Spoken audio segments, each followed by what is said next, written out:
नमस्कार साथियों, उम्मीद करती हूँ आप सब बढ़िया होंगे और अपनी पढ़ाई को अच्छे तरीके से कर रहे होंगे। और पिछले जो भी चैप्टर्स हमारे हुए हैं, उम्मीद करती हूँ आप लोगों ने उसे अच्छे तरीके से पढ़ लिया होगा। तो आज जो हमारा चैप्टर होगा वो भारत की मृदा और क्या होगा? प्राकृतिक वनस्पति। क्या होगा? भारत की मृदा और प्राकृतिक वनस्पति। ठीक है? तो इससे रिलेटेड हम लोग जो करेंगे क्वेश्चन को, वो हमारे जो फैक्ट होंगे वो 150 होंगे। ठीक है? जो बेहद इंपॉर्टेंट होंगे और जो किसी भी एग्जाम्स में आएंगे या आए रहे होंगे, उससे बाहर कुछ भी नहीं होगा। ठीक है? तो आप लोग इसे अच्छे तरीके से पढ़िएगा। तो चलिए देखते हैं। भारतीय कृषि अनुसंधान परिषद ने भारत की मिट्टियों को कितने भागों में बांटा है? तो कितने भागों में बांटा भैया? तो 8 भागों में बांटा है। कितने वर्गों में? 8 वर्गों में बांटा है। ठीक है? भारत के सर्वाधिक क्षेत्रफल लगभग 43% पर किस प्रकार की मिट्टी पाई जाती है? तो वो पाई जाती है जलोढ़ मिट्टी। जलोढ़ मिट्टी भारत के 43% भूभाग पर पाई जाती है। ठीक है? जलोढ़ मिट्टी का निर्माण किसके द्वारा होता है? तो जलोढ़ मिट्टी का निर्माण जो है वो नदियों द्वारा लाए गए अवसादों से होता है। ठीक है? किससे होता है? नदियों द्वारा लाए गए अवसादों से जलोढ़ मिट्टी का निर्माण होता है। नई जलोढ़ मिट्टी को क्या कहा जाता है? तो उसे खादर कहा जाता है। और जो पुरानी हो जाती है उसे क्या कहा जाता है? तो बांगर कहा जाता है। क्या कहा जाता है? बांगर मिट्टी। ठीक है? नई जलोढ़ मिट्टी को किस नाम से जाना जाता है? तो बांगर मिट्टी को। ठीक है? और पुरानी क्या हो जाती है? तो वो बांगर मिट्टी कहलाती है। ठीक है?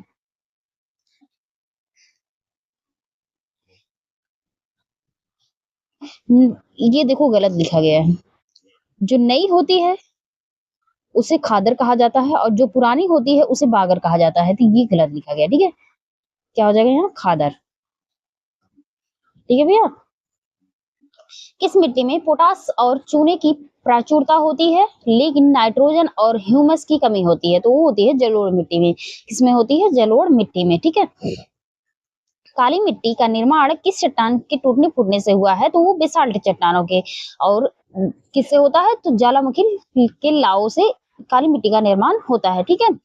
काली मिट्टी के अन्य नाम किस नाम से जाने जाते हैं? तो इसे रेंगुर मिट्टी भी कहा जाता है। काली मिट्टी को रेंगुर मिट्टी भी कहा जाता है। ठीक है? कपास की खेती के लिए सबसे उपयुक्त मिट्टी कौन सी है? तो वो है काली मिट्टी। कौन सी मिट्टी है? तो काली मिट्टी है। ठीक है? काली मिट्टी का काला रंग किसके कारण होता है? तो वो टेक्नीफेरस मैग्नेटाइट और जीवांश यानी ह्यूमस के कारण होता है। काली मिट्टी का काला रंग किसके कारण होता है? टेक्नीफेरस और मैग्नेटाइट और जीवांश के कारण होता है। ठीक है भैया? चलिए इसके आगे देखते हैं। भारत में काली मिट्टी का सर्वाधिक विस्तार किस राज्य में पाया जाता है? तो वो पाया जाता है महाराष्ट्र में। महाराष्ट्र में सर्वाधिक काली मिट्टी पाई जाती है। किस मिट्टी में जल धारण करने की सबसे अधिक क्षमता होती है? तो वो होती है भैया काली मिट्टी में। काली मिट्टी जो है सबसे अधिक जल अवशोषित करती है। ठीक है भैया? इसके आगे है स्वतः जुताई वाली मिट्टी किसे कहा जाता है? तो वो काली मिट्टी को ही कहा जाता है। काली मिट्टी को स्वतः जुताई वाली भूमि भी कहा जाता है। ठीक है? मिट्टी कहा जाता है और इसे रेंगुर मिट्टी भी कहा जाता है। ठीक है भैया? तो दोनों याद रखिएगा क्योंकि सूखने पर इसमें क्या हो जाती हैं? तो दरारें पड़ जाती हैं। ठीक है भैया? लाल मिट्टी का निर्माण कैसे होता है? तो ये ग्रेनाइट यमनीस की चट्टानें जैसे रबेदार चट्टानों के विखंडन से होता है। ठीक है? लाल मिट्टी का रंग किसकी उत्पत्ति के कारण होता है? तो लौह ऑक्साइड के कारण होता है। किसके कारण होता है? तो लौह ऑक्साइड के कारण होता है। लाल मिट्टी जब जल सोख लेती है जलयोजित अवस्था में, तो यह किस रंग की दिखाई देती है? ये भैया पीले रंग की दिखाई देती है। किसके रंग की दिखाई देती है? तो पीले रंग की। जब लाल मिट्टी पानी को मतलब जल को सोख लेती है तो वो किस रंग की दिखाई देती है? तो वो पीली रंग की दिखाई देती है। ठीक है? लाल मिट्टी की प्रकृति सामान्यता कैसी होती है? तो वो अम्लीय होती है। कैसी होती है? अम्लीय। भारत में लाल मिट्टी का सर्वाधिक विस्तार कहाँ पाया जाता है? तो तमिलनाडु और आंध्र प्रदेश में पाया जाता है। कहाँ पाया जाता है भैया? तमिलनाडु और आंध्र प्रदेश में पाया जाता है। ठीक है? भारत में सॉरी यहाँ से लेटराइट मिट्टी का निर्माण किन परिस्थितियों में होता है? तो उच्च तापमान और भारी वर्षा वाले क्षेत्रों में होता है। किसके द्वारा होता है? तो निच्छालन प्रक्रिया के द्वारा होता है। ठीक है? किसके द्वारा भैया? तो निच्छालन प्रक्रिया के द्वारा होता है। ठीक? लेटेराइट मिट्टी में किसकी बहुलता होती है? तो वो होती है लौह ऑक्साइड और एल्युमिनियम की। किसकी? लौह ऑक्साइड और एल्युमिनियम की बहुलता होती है। ठीक है भैया। चलिए अब इसके आगे देखते हैं, इसको थोड़ा जूम कर लेते हैं। हम्म चाय, कॉफी, काजू और रबर की खेती के लिए कौन सी मिट्टी सर्वाधिक उपयुक्त होती है? तो वो होती है लिटराइट मिट्टी। कौन सी मिट्टी? तो लिटराइट मिट्टी होती है। ईंट बनाने के लिए कौन सी मिट्टी सबसे अच्छी मानी जाती है? तो लिटराइट मिट्टी मानी जाती है। ठीक है, ईंट बनाने के लिए लेटराइट मिट्टी सबसे अच्छी होती है। लेटराइट मिट्टी का सर्वाधिक विस्तार किस राज्य में है? तो केरल में है, मालाबार के तट पर। ठीक है। मरुस्थलीय यानी शुष्क मिट्टी में किस पोषक तत्व की अधिकता होती है? तो लवण यानी साल्ट और फास्फोरस की होती है। किसकी होती है? लवण की और फास्फोरस की अधिकता ज्यादा होती है, अधिकता होती है, सॉरी, अधिकता होती है। ठीक है। मरुस्थलीय मिट्टी भारत के मुख्य रूप से किस हिस्से में पाई जाती है? तो पश्चिमी राजस्थान और दक्षिणी हरियाणा और उत्तरी गुजरात में पाई जाती है। ठीक है भैया। इसके आगे है पर्वतीय मिट्टी में किसकी प्राचुरता होती है? तो जीवांश यानी ह्यूमस की होती है। ठीक है। पर्वतीय मिट्टी में कौन सी फसलें अच्छी होती हैं? तो सेब होती है, नाशपाती होती है, चाय और मसाले होती हैं। पीठ और दलदली मिट्टी कहाँ पाई जाती है? तो ये भारी वर्षा और उच्च आर्द्रता वाले क्षेत्र में, जैसे केवल केरल और सुंदरवन में पाई जाती हैं। ठीक है। दलदली मिट्टी में किस तत्व की मात्रा सबसे अधिक होती है? तो जैविक पदार्थों की मात्रा सबसे अधिक होती है दलदली मिट्टी में।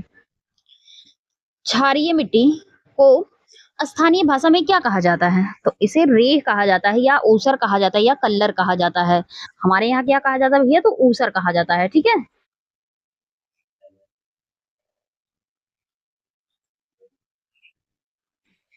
हम्म मिट्टी की क्षारीयता कम करने के लिए खेत में क्या मिलाया जाता है? तो जिप्सम मिलाया जाता है। क्या? जिप्सम मिलाया जाता है। ठीक है भैया। मिट्टी की अम्लीयता दूर करने के लिए किसका प्रयोग किया जाता है? तो चूना। क्षारीयता दूर करने के लिए जिप्सम का प्रयोग किया जाता है और अम्लीयता दूर करने के लिए चूने का प्रयोग किया जाता है। ठीक है। भारतीय मिट्टियों में सामान्यतः किन तीन तत्वों की कमी पाई जाती है? तो नाइट्रोजन की कमी पाई जाती है, फास्फोरस की और ह्यूमस की कमी पाई जाती है, जीवांश यानी। ठीक है। पौधों के विकास के लिए मिट्टी का आदर्श पीएच मान कितना होना चाहिए? तो 6.0 से 7.5 के बीच होना चाहिए। मृदा अध्ययन को क्या कहा जाता है? तो मृदा अध्ययन को पेडोलॉजी कहा जाता है। क्या? पेडोलॉजी। ठीक है। जल द्वारा मिट्टी की ऊपरी उपजाऊ परत यह बह जाना क्या कहलाता है? तो मृदा अपरदन कहलाता है। क्या कहलाता है? मृदा अपरदन कहलाता है। चंबल नदी घाटी में किस प्रकार का मृदा अपरदन सबसे ज्यादा देखा जाता है? तो अवनलिका अपरदन का। किसके? अवनलिका अपरदन द्वारा। रेंगती हुई मिट्टी किसे कहा जाता है? तो मृदा अपरदन को कहा जाता है। किसे? मृदा अपरदन को कहा जाता है, रेंगती हुई मिट्टी। हवा द्वारा मिट्टी का अपरदन सबसे अधिक किस क्षेत्र में होता है? तो वो होता है शुष्क मरुस्थलीय क्षेत्रों में, राजस्थान में पाया जाता है। ठीक है। समुच्च रेखीय जुताई किस क्षेत्र में मृदा संरक्षण की जाती है? तो वो की जाती है पहाड़ी ढलानों पर। किसमें? पहाड़ी ढलानों पर की जाती है। ठीक है भैया। चलिए इसके आगे देखते हैं।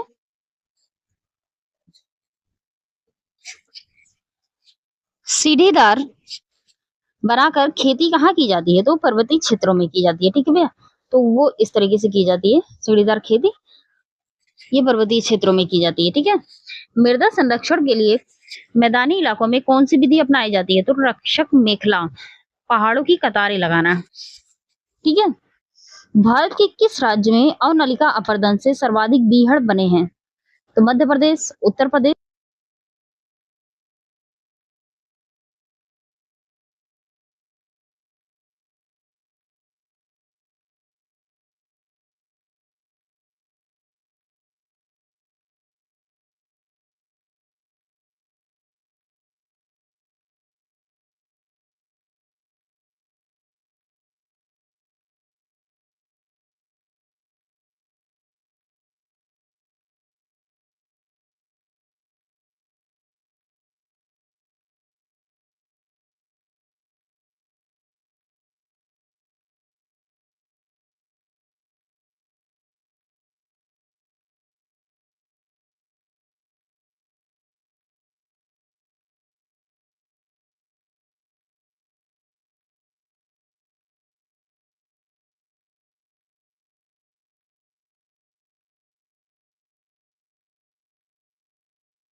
ऐसा होता है तो हल्का भूरा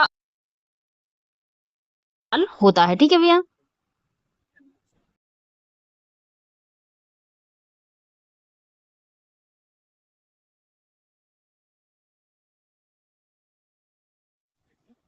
तो क्या है, भारत के किस राज्य में अवनलिका अपरदन से सर्वाधिक बीहड़ बने हैं? तो वो है भैया मध्य प्रदेश और उत्तर प्रदेश, ये चंबल घाटी से। ठीक है। केंद्रीय मृदा संरक्षण बोर्ड की स्थापना कब की गई थी? तो 1953 में की गई थी। झूम खेती स्थानांतरित कृषि के कारण किस क्षेत्र में सबसे ज्यादा मृदा अपरदन होता है? तो वो होता है भैया पूर्वोत्तर भारत में। ठीक है। किस मिट्टी में सिलिका आयरन की मात्रा अधिक होती है? तो वो लाल मिट्टी में होती है। मूंगफली की खेती के लिए सबसे अच्छी मृदा कौन सी है? सबसे अच्छी मिट्टी कौन सी है? तो वो बलुई दोमट, हल्की लाल होनी चाहिए। ठीक है। चावल धान की खेती के लिए सबसे उपयुक्त मिट्टी कौन सी है? तो चिकनी जलोढ़ मिट्टी। जलोढ़ मिट्टी में जब बालू के कणु और चीका की लगभग मात्रा बराबर होती है तो उसे क्या कहते हैं? तो उसे दोमट मिट्टी कहते हैं। क्या कहते हैं भैया? दोमट मिट्टी। भारत में सर्वाधिक उपजाऊ मिट्टी कौन सी है? तो जलोढ़ मिट्टी है। कौन सी मिट्टी सबसे ज्यादा उपजाऊ है भारत में? तो वो है जलोढ़ मिट्टी। ठीक है भैया। इसके आगे है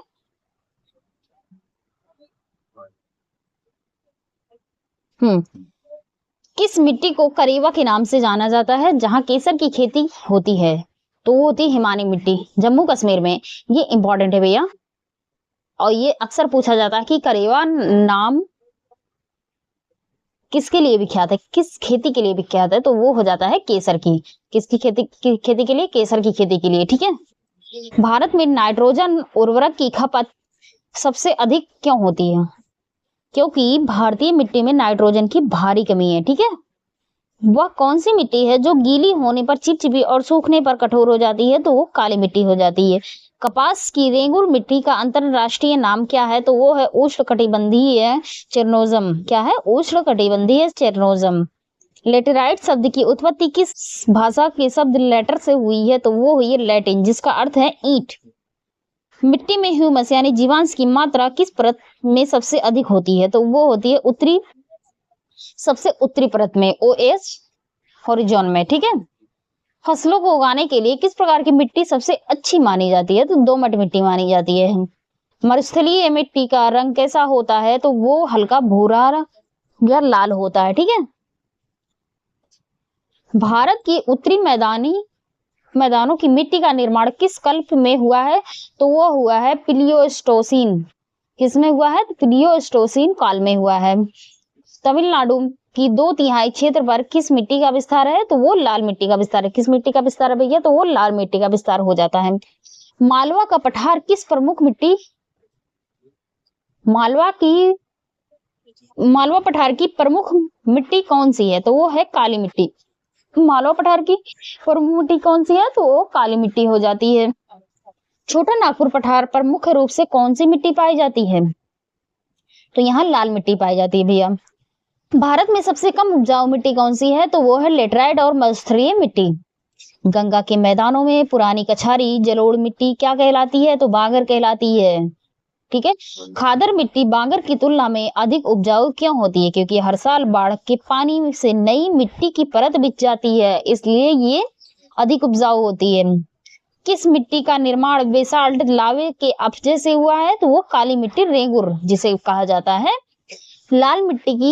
लाल मिट्टी में किसकी कमी पाई जाती है? तो इसमें नाइट्रोजन, फास्फोरस और ह्यूमस की कमी पाई जाती है। भारत के पूर्वी तटीय मैदानों और नदी डेल्टाओं में कौन सी मिट्टी पाई जाती है? तो जलोढ़ मिट्टी पाई जाती है भैया। कौन सी मिट्टी लोहे का अतिरेक होने के कारण अनुउर्वर होती जा रही है? तो लेटराइट मिट्टी। कौन सी मिट्टी? लेटराइट मिट्टी। लवणीय मिट्टी को उत्तर प्रदेश में किस नाम से जाना जाता है? तो वो जाना जाता है भैया ऊसर या रे। क्या जाना जाता है? ऊसर या रे।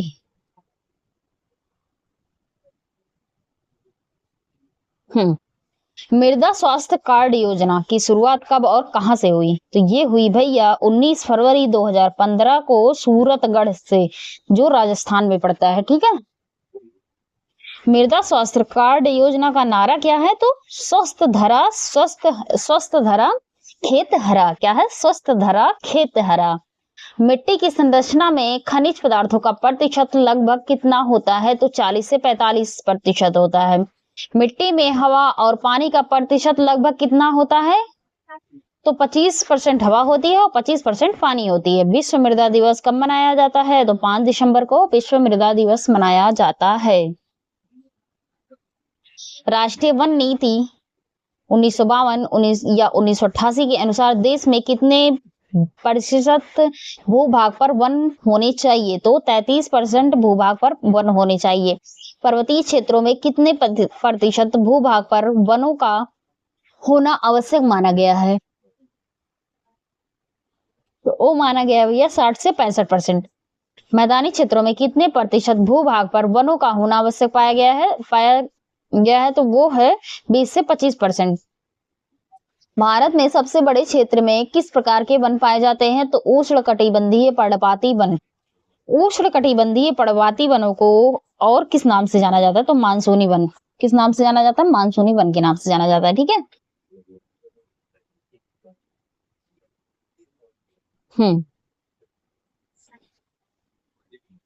मानसूनी वन कितनी वर्षा वाले क्षेत्रों में पाए जाते हैं? तो 70 सेंटीमीटर से 200 सेंटीमीटर वार्षिक वर्षा वाले क्षेत्र में। कितना? 70 सेंटीमीटर से 200 सेंटीमीटर तक पाए जाते हैं मानसूनी वन वाले क्षेत्रों में वर्षा। ठीक है। साल, सागौन, शीशम और चंदन किस प्रकार के वनों के प्रमुख वृक्ष हैं? तो ये उष्णकटिबंधीय पर्णपाती यानी मानसूनी वन है। ठीक है। भारत में सागौन का सबसे बड़ा वन क्षेत्र किस राज्य में है? तो मध्य प्रदेश में है। किसमें है? मध्य प्रदेश में। उष्णकटिबंधीय सदाबहार वन कितनी वर्षा वाले क्षेत्रों में पाए जाते हैं? तो वो 200 सेंटीमीटर से अधिक वर्षा वाले क्षेत्र में पाए जाते हैं। भारत में सदाबहार वन मुख्य रूप से कहाँ पाए जाते हैं? तो वो पश्चिमी घाट में पाए जाते हैं और अंडमान निकोबार और पूर्वोत्तर भारत में पाए जाते हैं। ठीक है। आबनूस, महोगनी और रोजवुड और रबर किस प्रकार के वनों के वृक्ष हैं? तो ये है उष्णकटिबंधीय सदाबहार वन। सदाबहार वनों के पेड़ अपनी पत्तियां एक साथ क्यों नहीं गिराते? क्योंकि इनके पत्ते गिराने का समय अलग अलग होता है और जिससे ये हमेशा हरे दिखते हैं। ठीक है। चंदन के वन मुख्य रूप से भारत में किस राज्य में पाए जाते हैं? तो ये कर्नाटक के नीलगिरी पहाड़ियों में पाए जाते हैं। ठीक है। कत्था बनाने के लिए किस पेड़ की लकड़ी का प्रयोग किया जाता है? तो खैर। किसका? तो खैर लकड़ी का। बीड़ी बनाने के लिए पेड़ के पत्तों का इस्तेमाल किया जाता है? तो तेंदू के पत्ते का। किसके? तेंदू के पत्ते का।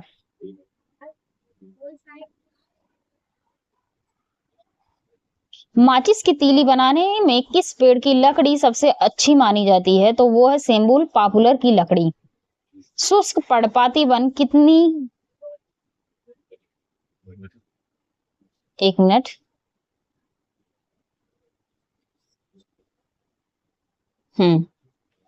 फिर से देखिए। शुष्क पर्णपाती वन कितनी वर्षा वाले क्षेत्र में पाए जाते हैं? तो 70 से 100 सेंटीमीटर के बीच।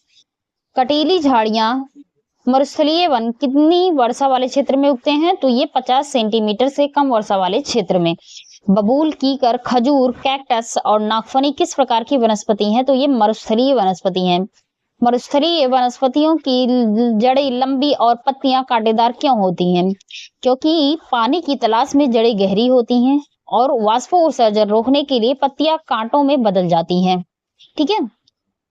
भारत में मैंग्रोव वनस्पति सबसे अधिक कहाँ पाई जाती है? तो सुंदरबन डेल्टा में, ये पश्चिम बंगाल में है। ठीक है।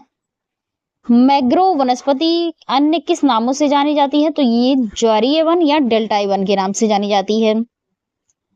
मैंग्रोव वनों की वह कौन सी जड़ें विशेष जड़ें हैं जो श्वसन के लिए दलदल से ऊपर निकल आती हैं?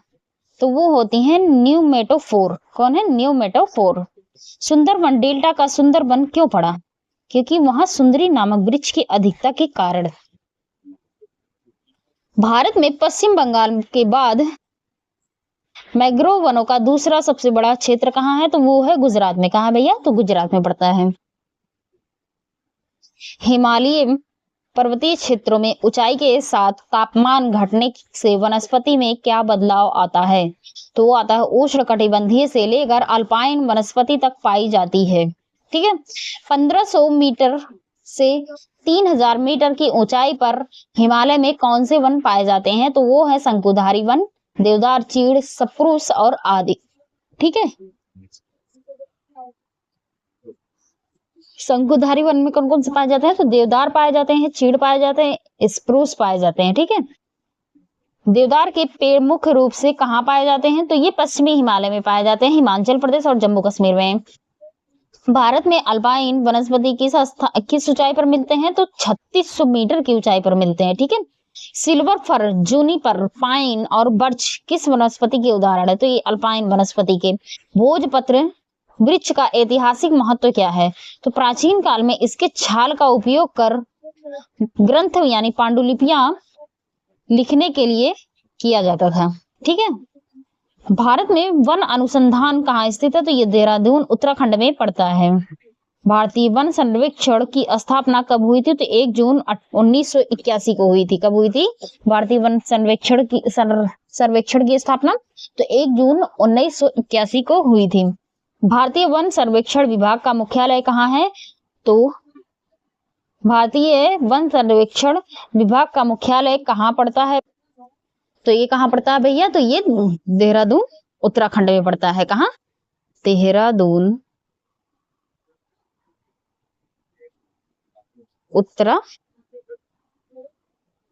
उत्तराखंड में पड़ता है। ठीक है। कहाँ पड़ता है भारतीय वन सर्वेक्षण विभाग का मुख्यालय? तो ये देहरादून उत्तराखंड में पड़ता है। ठीक है।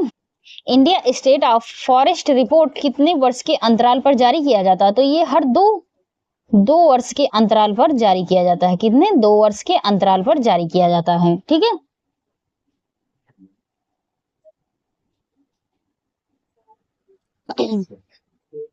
क्षेत्रफल की दृष्टि से भारत में सबसे अधिक वन आवरण किस राज्य में है? तो वो मध्य प्रदेश में हो जाता है। प्रतिशत की दृष्टि से भारत में सबसे अधिक अनावरण वाला राज्य कौन सा है? तो मिजोरम, लगभग 84.53% है। ठीक है। क्षेत्रफल की दृष्टि से सबसे कम वन क्षेत्र किस राज्य में है? तो हरियाणा में है। किसमें है? हरियाणा में। वन महोत्सव की शुरुआत किसने और कब की थी? तो ये किए थे भैया के.एम. मुंशी ने 1950 में किया था।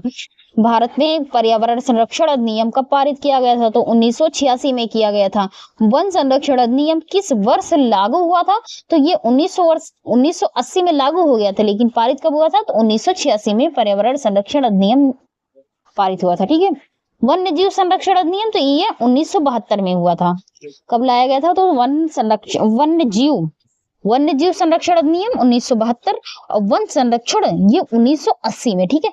चिपको आंदोलन का संबंध किससे है? तो वनों की कटाई से, यानी पेड़ को बचाने के लिए चिपको आंदोलन स्टार्ट किया गया था। ठीक है। चिपको आंदोलन के प्रमुख नेता कौन थे? तो वो सुंदरलाल बहुगुणा और चंडी प्रसाद भट्ट थे।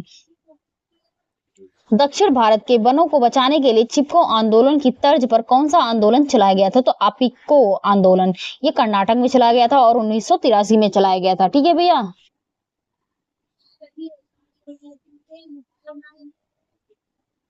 शांत घाटी किस राज्य में स्थित है जो अपनी घनी जैव विविधता के लिए प्रसिद्ध है? तो वो केरल में है। फूलों की घाटी कहाँ स्थित है? तो वो उत्तराखंड चमोली जिला में पड़ता है। ठीक है भैया। नीलगिरी पहाड़ियों में पाए जाने वाले शीतोष्ण कटिबंधीय वनों को किस नाम से जाना जाता है? तो सोलास के नाम से जाना जाता है। भारत का पहला बायोस्फीयर रिजर्व यानी जीवमंडल आरक्षित क्षेत्र कौन सा है? तो वो नीलगिरी है। ये 1886 में स्थापित किया गया था। बांस को वैज्ञानिक दृष्टि से किस श्रेणी में रखा गया है? तो ये घास की श्रेणी में रखा गया है। ठीक है। भारत का सबसे अधिक बांस का उत्पादन किस क्षेत्र में होता है? तो वो पूर्वोत्तर भारत में असम और मिजोरम में होता है। ठीक है। लाख का उत्पादन किस पेड़ से किया जाता है? तो वो पलास के पेड़ से किया जाता है। बेर और कुसुम के पेड़ों को पलने वाले लाख के कीटों से किया जाता है। ठीक है।